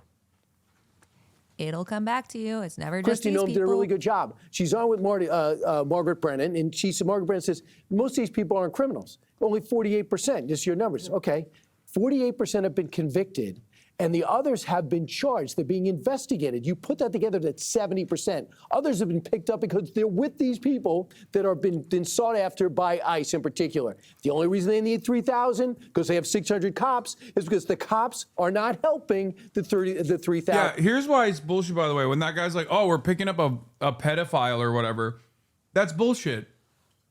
Because ICE is not involved in local law enforcement affairs. Like, if there was like a convicted pedophile there, then like if they were supposed to go to prison, because when someone does pedophilia, it's not that ICE picks them up, cops pick them up. Cops actually put them through the system and process them. ICE is there to take them away from local law enforcement after they have been convicted, if he is slated for deportation. So when a person says like, oh yeah, this is a pedophile that you're defending, it's like, well, your job is not to actually apprehend pedophiles. Your job is to literally enforce immigration law, which you're not doing currently. And here's the thing, like, cops aren't good at like knowing your rights, but like ICE is even worse. I remember one time an ICE officer or agent shot the sidewalk with pepper balls and went, your First Amendment rights are on the sidewalk. Like, they don't care about warrants. They don't care about freedom of speech. They don't care about any of this shit. They won't read you your Miranda rights. Like, she's back. Sorry, I got distracted by a perfect girl. Hi. They're just monsters, and they need trials. And any Democrat that's unwilling to, like, they don't need more training. They're doing exactly what they're trained to do. Isn't that right, Kaya? Aren't they doing exactly what they're trained to do? And they need to be held accountable. Kaya says guys, right? Yeah, of course. Okay. Oh my goodness. You don't understand. Even though the Trump big beautiful bill gave him $75 billion or more over the course of the next decade, but $75 billion in the interim, what ICE needs is more money for body cameras. That's what they need. I can't believe that like Democrats are even suggesting anything short of just like full abolition. It's mind-boggling to me. Full abolition, and all that money could be used to be spent on universal health care. Like, abolish ICE is the moderate position. And any Democrat that's unwilling to say that, guess what? You're not a Democrat. If like we could be spending this money on literally anything else. Universal healthcare. We could be doing this to install universal pre-K, which is a thing that we tried to do under Nixon, and then he got rid of it because he said that. It's one of like the few presidential vetoes that isn't really talked about a bunch. We could be spending that money, I don't know, give every family an Xbox at this point. Like anything would be better than spending this on ICE, but especially when it comes to universal healthcare, when it comes to prosecuting corporations and attacking price gouging, like this is what we could spend the money on. And I am very, very sick of this idea that like, oh, well, you know, this is how it happens. Like this is the system, so we have to keep doing it that way. Maybe a little bit better. It's built around the false premise, the false notion, the manufactured hysteria surrounding like the criminality of migrants too. Because like a lot of Americans don't like what's going on, but maybe they believe, for some at least, maybe they believe that this is like unfortunate, but it's also a byproduct of just like a necessary evil, right? Okay, Xbox is BDS, guys. I was just giving an example. It was the first thing that came to my mind. Don't entertain them, please. Don't even recognize their existence because they get off on it. But it's so fun. No, they love when they're like, oh yeah, I got her to notice me. I got streamer to notice me. If you want me to notice you, donate at CatForIllinois.com. Okay. Yeah, exactly. Seriously, CatForIllinois.com. No, but there is this complete fabricated reasoning for why ICE has to be so brutal or ICE has to exist in general. And Republicans have reinforced that false notion over and over again. And especially in this last election cycle where they really hit that line over and over again, like, oh, criminal migrants, criminal migrants, criminal migrants. Undocumented migrants are responsible for a lower share of crime per capita than documented U.S. Citizens are. Natural-born U.S. citizens are. Undocumented and documented migrants, if you pair them up together, is like so marginal that it's not even consequential, even remotely. And yet, Donald Trump kept lying about it over and over again. The Democrats did not counter message against it. As a matter of fact, they did the worst thing they could have done, which is lean into this false framing that undocumented migrants are constituting a national security threat for the first time ever. And here we are as a consequence of that. So Democrats need to be honest, I think. That's what I want. I don't want them to be dishonest. I just want them to be honest. Be honest about what's going on and be honest about what the actual facts are. Just say the truth. Yeah, exactly. It's bare minimum. And reportedly, the cops were on the outside of the church, watched those protesters walked in, did nothing when they created havoc, and they did nothing to stop it before it happened. So I have no patience for cops that don't help other law enforcement officials. Guys, I know you have a boss, you got to keep your job, but you got to stand up and speak out and stand for something. Jessica, we're week 3 into this. Any ending soon? It certainly doesn't seem like it. It seems like it's just Yeah, I mean, ending soon. Like, what could be ending? Yeah, it ends soon if Trump backs away.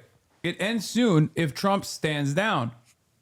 Yeah, it's ridiculous. Like when you say, "Oh, when will this end soon?" If like, you want people to stop being mad about your secret police, stop sticking the secret police on people.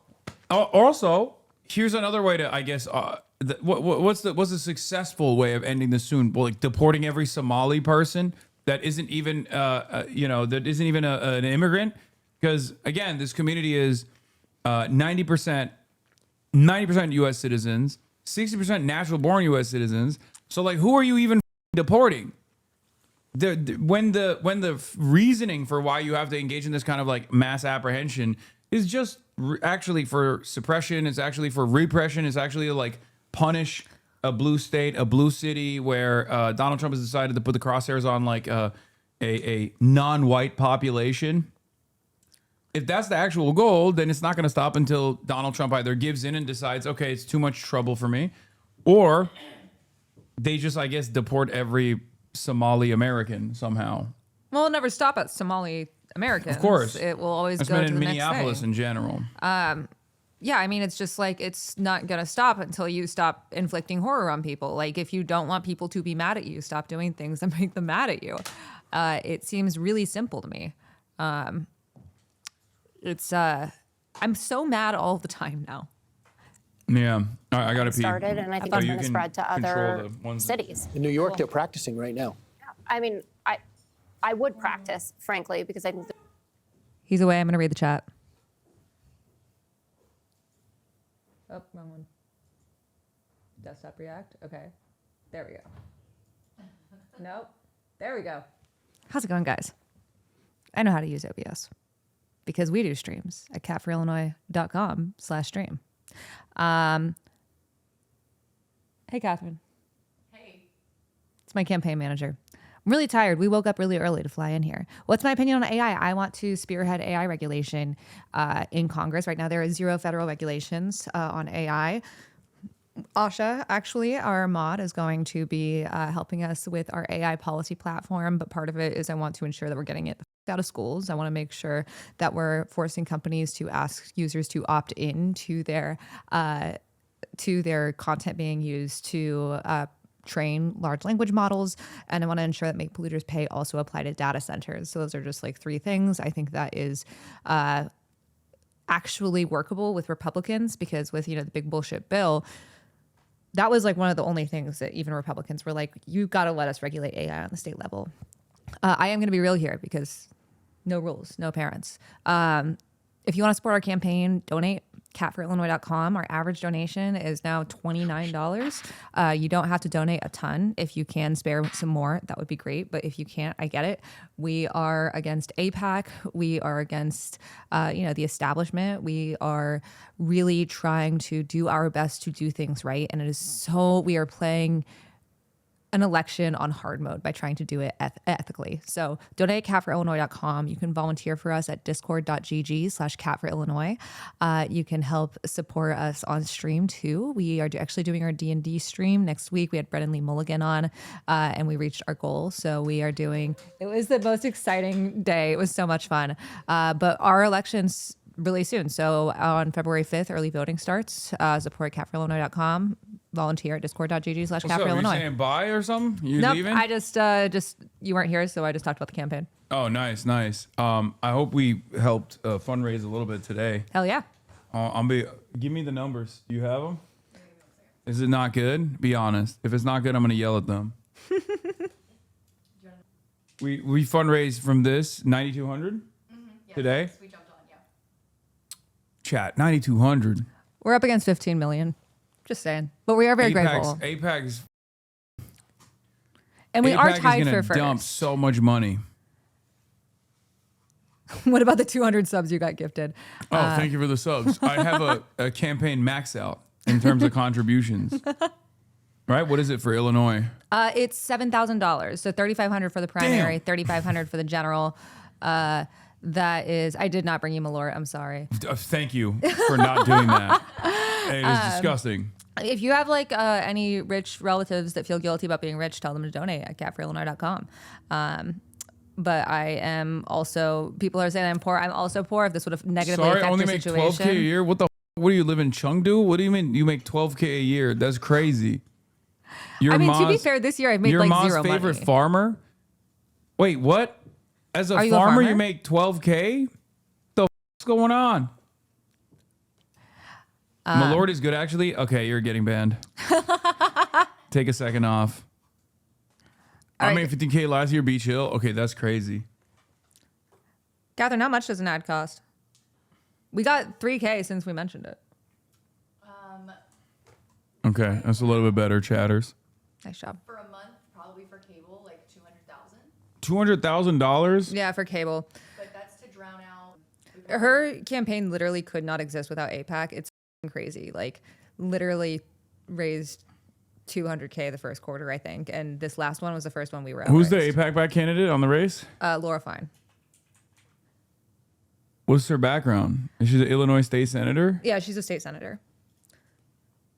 And it's disappointing because I think that, she's tried to do some good stuff, but it's to rely on AIPAC is really disappointing. And they actually tried to pressure a candidate to drop out of the race. This is, what's so crazy about this? Like, everyone is trying to portray themselves as like a Bernie-crat. Yeah. Everyone is trying to do we're trying to lower costs for families. We're trying to stand up to special interest. Yeah.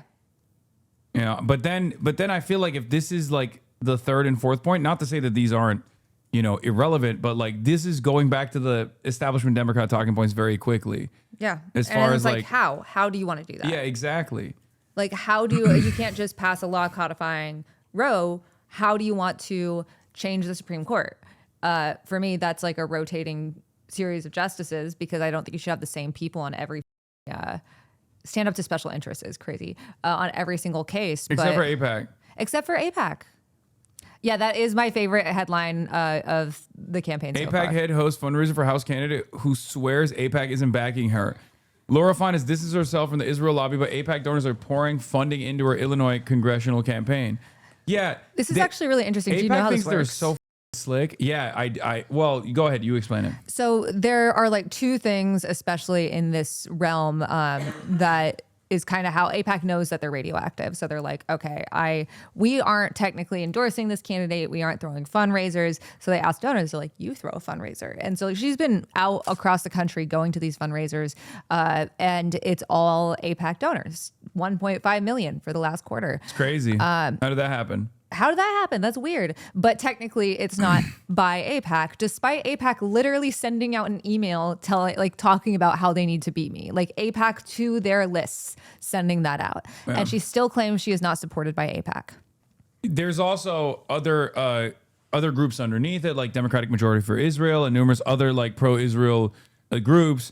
And what these PACs do oftentimes is also, depending on where you're running, if there is not a lot of like love for Israel in general, they will rarely ever use Israel as a talking point. Like when they came after Cori Bush, when they came after Jamal Bowman, they dumped $35 million into those races, but they never really talked about Israel at all. They tried to, because it was a primary, they were angling it as like, well, they're not cooperating with, they're not real Democrats. They're not cooperating with the Biden administration. So it does come with like a lot of acknowledgement that Israel is toxic in general, or at least like in the eyes of people in Cori Bush's district or Jamal Bowman's district. Like that wasn't the main issue at all. So one of the funniest attacks on us is that is probably going to be in these lines of attacks is that we have a lot of outside district money, and that is true because we have like over 55,000 donors. But we actually have the most in-district donors of any campaign in this race. And we don't have the most money because a lot of people donate $5 or $10. But even then, if you're donating 7,000 or if you are donating $5, it's still just one vote. Oh, this is the one? Yeah, this is the email that AIPAC sent. Kat, read the email AIPAC sent about you. Congresswoman Jan Schakowsky has announced her retirement. Illinois 9th District will have an open primary for the first time in decades. Wasting no time to enter the race is anti-Israel detractor Kat Abughazaleh. Well, first of all, you were running before she decided to announce her retirement. The only one. Yeah. A 25-year-old social media influencer. Kat does not mince words when it comes to her thoughts on Israel and the bond between our two nations. Her radical foreign policy agenda includes calls for unilateral recognition of a Palestinian state and labels Israel's presence in the West Bank an illegal occupation. Wow, I can't believe that you would. How could I do this? How could I label an illegal occupation an illegal occupation? How dare you? How dare you follow international law? It's really, really in poor taste. Baselessly blames Israel for the deaths of tens of thousands of Palestinians without recognizing Hamas's initiation of the conflict on 10/7/2023. That's insane. Nothing happened before then, and also the fact that just crazy. Promotes the International Criminal Court, a biased anti-Semitic. I mean, look, despite being Palestinian, I would say that your commentary on this issue, especially, is not really been radical. It's not. It's very. It's. I would say moderate to a certain degree. So it's crazy that they would get mad at this. And obviously, if you're Palestinian or if you're Muslim, you have less breathing room. Unless you never want to run for office and your name is Hasan Piker, then in which case you can say whatever the you want. But it is crazy that like even this is the most that they could get out of it. If we don't act now, she could win. Yeah. And it's not that she's lost; she's well funded. Abughazaleh has already raised nearly $1 million, positioning herself as the financial frontrunner in the early stages of this race. If we don't act now, she could win. Nice. I mean, that's the best campaign ad you could have gotten. Literally an email from AIPAC to their supporters, and she's like, "I'm not supported by AIPAC. What are you talking about?" Yeah. Yeah, it's crazy. And then there's just like so much weird shit on this. The fact that they pretend they weren't in this, but also like weird establishment stuff behind the scenes. The idea that it was like a crime to even run for office in the first place. Yeah. Oh. Matthew Eady, politics and government reporter for Evanston Now, says, obtained 2 emails sent directly from AIPAC on August 21st and September 15th, fundraising for State Senator Laura Fine in Illinois 9. Both emails include links to a hidden webpage called Pro-Israel Network with live and hidden donation pages, but the homepage site to the site is dead. Incredible stuff. Yeah. I mean, this is just, if you are someone with a conscience and you find what Israel has done to be morally repugnant, or even if you can't even care or consider the humanity of Palestinians, but you're just annoyed that a foreign country is able to have this much influence over like a random congressional district election, because that's what it is. AIPAC is a lobby for a foreign state, despite the fact that it doesn't have to register as a foreign agent. They are a foreign lobby. It's comprised of Americans, but the goal is to, and AIPAC openly says it, protect the security of Israel. Like, it's a foreign country. It's ridiculous. Why the f should any American care about that? And like for pro-genocide ideas, like it's being pro-genocide. And whoever just said they donated $500 to me, thank you so much. That's really kind. Also, if you do max out, I have to grab my knitting. Hold on. She's saying sticker. Oh yeah, we have stickers. Yeah, okay. Catherine wants me to show the merch. Can I show the merch? Yeah, of course. What do you mean? Do whatever you want to do. Do whatever I want. Huh? Yeah. Oh yeah, this was. All right, show us the merch. We got the merch. All right, you got this bag here. I'm here to shill, guys. Oh, you got the Chicago colors. We got it. They're actually my favorite colors. So they're Bears colors. I don't want to talk about it, but yeah. So these are from Fuck It, Let's Be AIPAC. That's our little slogan against AIPAC, and this was a sticker we put out. Now we have a shirt. I like that it cuts if you don't want to put the it on. You can just like. We've had like some like Muslims that are like, I don't say that word though, and I'm like, you can just do a little scissor. catforillinois.com/store. This one you can't get anywhere, but it's Heater, my cat, doing a stream. Wow. Yeah, she's really cute. You guys can't get it though. You had to donate on stream to get it. We also have the Fuck It, Let's Be AIPAC as a shirt, and we should be selling posters soon because they look so cool. I have our merch shirts too that have the big Fuck It, Let's Be AIPAC. Do you have them? I believe that they haven't come in for us. Okay, send it in the Where's chat, the Catherine. shirt? Where's it? catforillinois.com/store. Oh, that shirt is, we're still ordering it. We'll ship it here. But there are 3 other shirts in there. Okay. I feel weird being like, look at this. Like when you're at a child's birthday party. Look, show me. I want to see it. What the What do you... You need to learn how to shill better. I know. I'm really bad at it. It's actually really hard for campaigning. That's our Ice Out of Illinois ones, designed by our wonderful creative director, Mia. This was our Pride shirt. We're actually hoping to put these back on the website. We had these at our Pride party. Sluts vote for Kat. Wait, this one says Sluts vote. Sluts vote for Kat. Okay, well this one says what if we didn't suck? Yeah, that's our campaign slogan. It almost feels like it's anti-fellatio. Yeah, we did have a lot of jokes about that at our Pride party. Kat Abughazaleh against sodomy and recidivist sodomites. Yeah. Yeah. We got bags. We also put some ice whistles in here, etc. Let me see that one. Oh yeah, this is our volunteer shirt. It's an old volunteer shirt. Hell yeah. You're gonna volunteer now. Oh, and if you're in the area, by the way, and you're volunteering, I'm really bad at shilling, guys. This is mortifying for me. Huh? That's why you're a great candidate. That's why I'm a great candidate. If you are in Illinois and you volunteer for us, we have a little stamp card and you get volunteer merch. We have little handmade bracelets like this one. We have little hats. We got other stuff coming, but you got to get your punch card. So if you come to Illinois, bam. Thank you. Yeah, you're welcome, man. All right. That was mortifying, Catherine. Huh? Okay. Yeah, let me see the campaign video before I let you go. Okay. Yeah, campaign ad. Does someone drop it in the chat? I don't know. Did someone drop it in the chat? I don't know. I wanted to watch Greg Gutfeld. I wanted to watch Greg Gutfeld being annoying. You've become too much of a streamer. That you're relying on your chat. This is it? Yeah. I think. Oh, wait, that's the merch. Oh, that's the merch. Yeah. Here it is. Aren't you sick of out-of-touch career politicians not understanding the moment we're in? I mean, it's 2026. Why do so many of our elected leaders seem to think it's 2006? We deserve a representative who will put everything on the line to protect us, who will stand up to ICE, who will tell white supremacists to screw off, who will fight for an economy that works for the people and not billionaires. And that's why I'm running for Congress. Because we don't just deserve a fighter, we deserve good things, and we don't have to settle. My name's Kat Abughazaleh, and I approve this message. W edits. Yeah, we had Rania and Bill who helped us make our ad. Are awesome. Someone said Gen Z editing. Truly.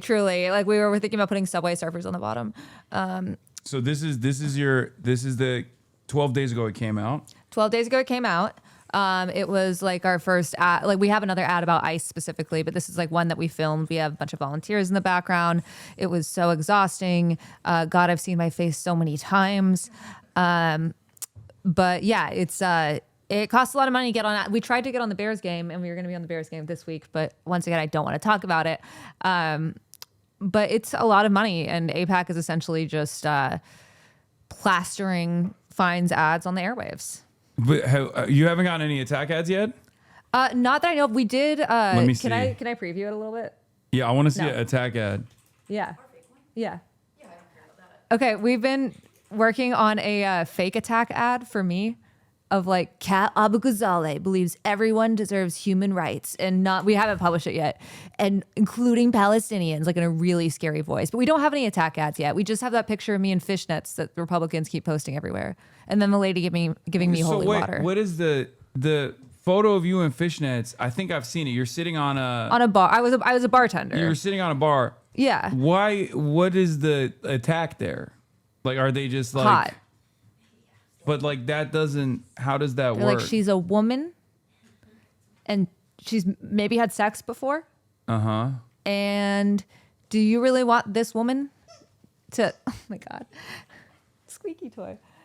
Do you really want this whore to run our government? And I think the answer is yes. I feel like that's like good. That's like a good. It was like the meltdown over, not that one. Not that. Okay, chatters. Why do you have chatters are? Yeah, pulling you guys up, have that link way too fast. Yeah, chatters are pulling up the like photos of. I'm not even gonna show this. And then they also, what was I gonna say on this? Sorry, she's so cute. She's so sweet too. I love her so much. They also pull up that picture of me in my Charizard onesie, and they're like, do you want this idiot? Someone was literally like, I'm going to go to every senior center in Evanston and show them this picture. Oh, yeah, that was a Grok thing. What the is carpetbagger chic? What does this mean? Because I'm, yeah. Wait, what? Yeah. News aggregate.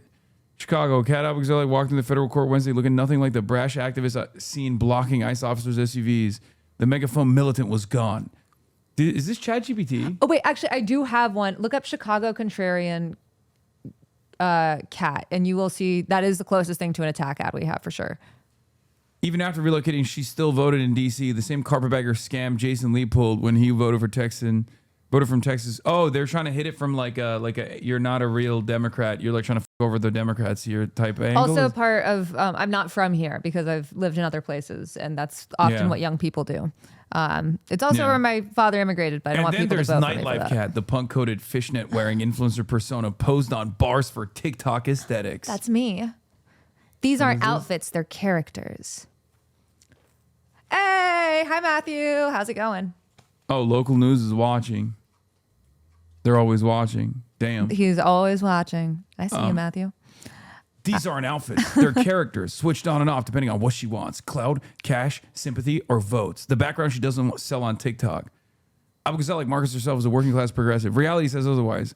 They're just like talking about your dad. Finance founder whose companies were acquired by BNY Mellon. Okay. 7th generation Republican family in Texas. Yeah. Who cares? Also, I like constantly, I'm like, yeah, my grandmother is rolling in her grave, and that's very funny. Private schools, then George Washington University. I went to Catholic school. Career, DC nonprofits and media outlets. This isn't grassroots. It's DC to Texas elite with punk branding attached. Cleanest proof of carpetbagging. Abughazaleh did not move to Chicago for the district's issue. She moved in July 2024 because her partner, Ben Collins, became CEO of Global Tetrahedron. Yeah, it's the parent company for The Onion. Oh, which is headquartered here. That's it. That's the whole move. Damn, they're just like, I mean, it's AI, but they're also like kind of, doxing everyone in your immediate vicinity, your family. Well, I mean, here's I the receive thing. this kind of stuff all the time too. People think my dad is a billionaire because there's like AI articles that they've written about how he's Right. like a multi-billionaire. One of the richest people in Turkey is what they say, which you could literally Google if that was the case. You're so stupid. Anyway. No, but also here's the thing. Like, I'm not from Chicago originally. Like, it is for like my entire like dad's side of the family. Oh, I thought immigrated this was to. Dinesh. This was for a second. No disrespect That's my to your, lawyer. No Be disrespect to your nice. Hi, Josh. attorney. Like, what is I don't even understand what the juxtaposition here is. So are they saying like you should have came in with a fishnets to the court? Like, Might have worked in my favor. yeah. So this is the photo that they post, and they're like, "Oh, this is she's Yeah. That's crazy." There's this one dude who's just obsessed with calling me a carpetbagger because I moved, and then also talking about my sultry voice, and talks a lot about like my tongue and my legs.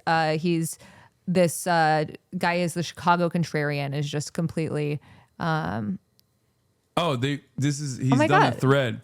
They mostly moved on to watching news clips, but a few takeaways from the first few minutes. Hasan asked her a bit about her policies are. She's running on, explaining her top view being anti-authoritarianism, basic existence, which is often her response Matthew, to that why don't question. you watch my streams like this? But then he pressed her on what that means and what her actual policies are. She noted a few, including one, federal housing incentives, AI regulation, potentially bipartisan, and healthcare. On healthcare, she says she thinks Medicare for all doesn't go far enough. We need single-payer healthcare, including dental and vision. No, Matthew, you f***ed up. She said dental, mental, and vision. And hearing.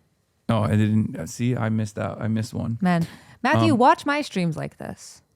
And then he says Medicare for all is a single payer system, and the most recent bill in the Senate includes both dental and vision coverage. She also talked a bit about Israel-Palestine and the history of the district, noting her two top opponents, Biss and Fine, haven't called Israel's war against Palestine a genocide, and mentioned about AIPAC targeting. She also talked a bit about Schakowsky as being one of the more progressive members of Congress over the past 2 decades, and the district's history of being a progressive district, including on issues like Israel-Palestine, despite its large Jewish population. That sums it up. Yeah. I feel like the human brain wasn't meant to be perceived this much. I mean, this is my life. This is my everyday existence. So, I do want to say in this district, only 7% of the votes in the primaries in years past have been young people. And we are really trying to like not just have likely primary voters, but also Kaya. Yeah. She's a baby. She can't vote yet. She's only 3. She's only 3. Yeah. Despite her size. But we're really trying to turn out young people. So if you're a young person watching this in IL9, make sure you vote. And by young, I mean like under 40. But also I don't know. I just want to make people are moving to Chicago as literal refugees in our own country. And I want to make this a safe place. And I want to have a representative that will fight as hard as I can. And Hell I know yeah. I can do that. All right. Well, thank you so much, Kat. Thanks for so coming much for on. having me, this man. was great. I'm so sad we didn't get to see Greg Gutfeld. Yeah. You want, we can finish it. You know what? Let's finish it. Okay. I'm going through withdrawals, Yeah, I see that. This is your crack. The Trump administration has a particular point of view on this, and he's made it clear that he wants to go after liberal cities, especially sanctuary cities. Tell him, and Jessica, so I would my be queen. prepared for She's it. tall as hell, by the way. She is.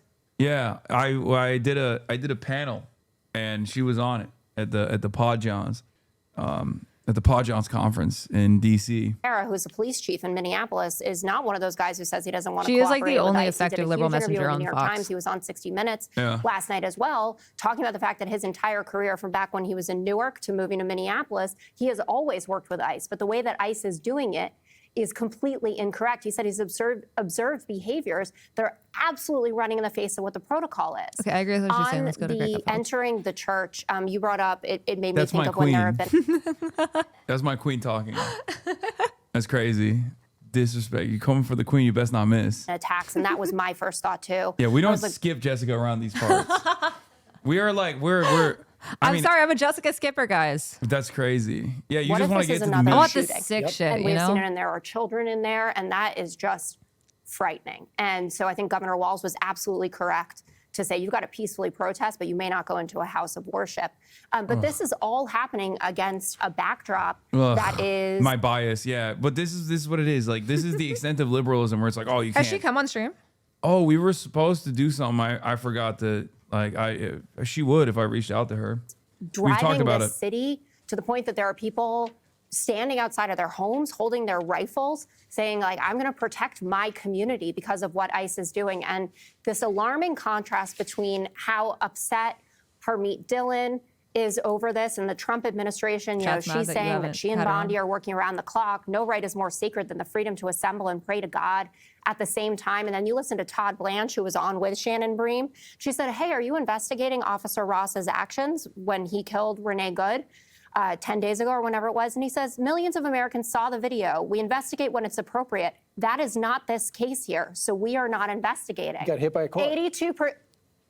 82% of people saw that video. 53% think that he should be criminally charged for it. And then the Wall Street Journal comes out and they're reporting that there are incentives for ICE agents because they need to meet that insane 3,000 people a day quota, that they're getting rewarded even if they bring in people who then get released.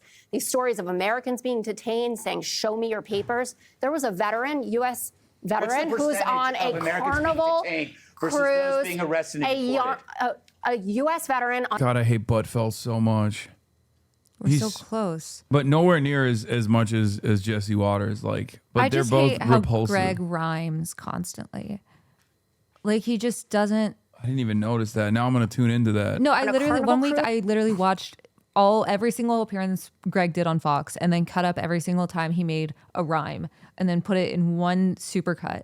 And it is the most grating, impossible thing to listen to. He's just the worst. He's a wordsmith. with his wife, who is taken out of his cabin, someone who served this country. What is the and is a percentage? Know the US percentage. citizen. Do I know not math is act hard. like ICE isn't making, I don't even know how many mistakes a day in pursuit of Stephen Miller's 3,000 a day quota and getting paid Let's for give it. Greg a chance. All right. I'm going to focus on the backdrop because you went back to the officer to I'm in avoid. fight or flight mode now. You can't really hate a man whose feet don't touch the ground when he's sitting like Greg. I mean, that's what makes it so crazy. That's what makes it so crazy because, like, yeah, his feet don't even touch the ground. He's like twiddling them when he's like doing the most heinous, racialized, agitated propaganda. It's crazy. He looks like a toddler that got hit with the old person. It's ray. crazy to look and be like Greg Gutfeld and be like, yes, the white race, my race, is superior. Just crazy. I went back to what's really going on. Renee Good murder. Yes, because that is actually not the story here. The story is, the story is how you got here, and you won't admit that that is the reason why we're. This isn't about immigration. It isn't about ICE. It isn't about Trump. It is about suicidal empathy. Oh my God, these dumbasses. Every time they say that. Oh, they think it's so brilliant. They did they focus test this? Is that what happened? Like, they love deploying that one where it's like, this is suicidal empathy. Yeah, I love that they're trying to make being a piece of shit fall out of fashion.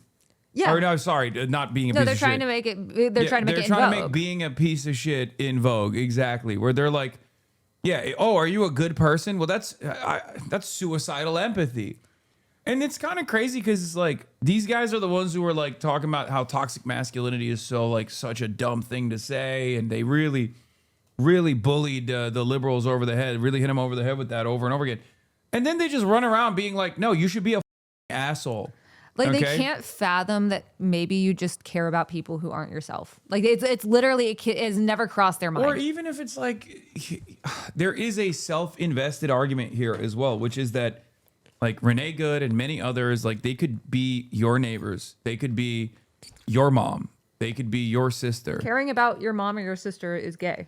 Yeah. Okay. Well, you own me on that one. I guess that's what it, yeah, that's called suicidal empathy, dumbass. You're supposed to say, thank you, government. Please f my mom. Like, please put my mom in prison and torture her. Please. I love you, government. Which, by the way, that's unironically someone I'm going to be talking to. On Wednesday, I have this podcast. What is it called, chat? You guys know. I forget the name. The Necessary Conversation. The podcast called Necessary Conversation. It's a dude named Chad. and I think his sister or his girlfriend and his sister, Chad and his sister, they talk to their MAGA parents. And they're here, but their MAGA parents are not here. And one of the clips actually from the podcast went viral because the MAGA dad, was literally arguing, telling his own son that if Donald Trump actually like came in with the military and like machine gunned him down in a mall and like killed a bunch of people, he would have good reason for it. Like he straight up was like, well, if Trump wouldn't just like machine gun down a mall for no reason. So if you were there. I mean, it's literally like I could shoot someone on Fifth Ave and no one would care. Yeah. But it's worse than that. It's like I could shoot your son on Fifth Ave. I could shoot your son. And that's I wouldn't horrendous. care. That's so disgusting. Yeah. So I'm going to be talking to their parents alongside You're them. having their parents on? Yeah, we're going to Discord call them. And I mean, I love that shit though. Like, yeah. Just like you love Mr. Buttfeld, I love talking to Trump supporters.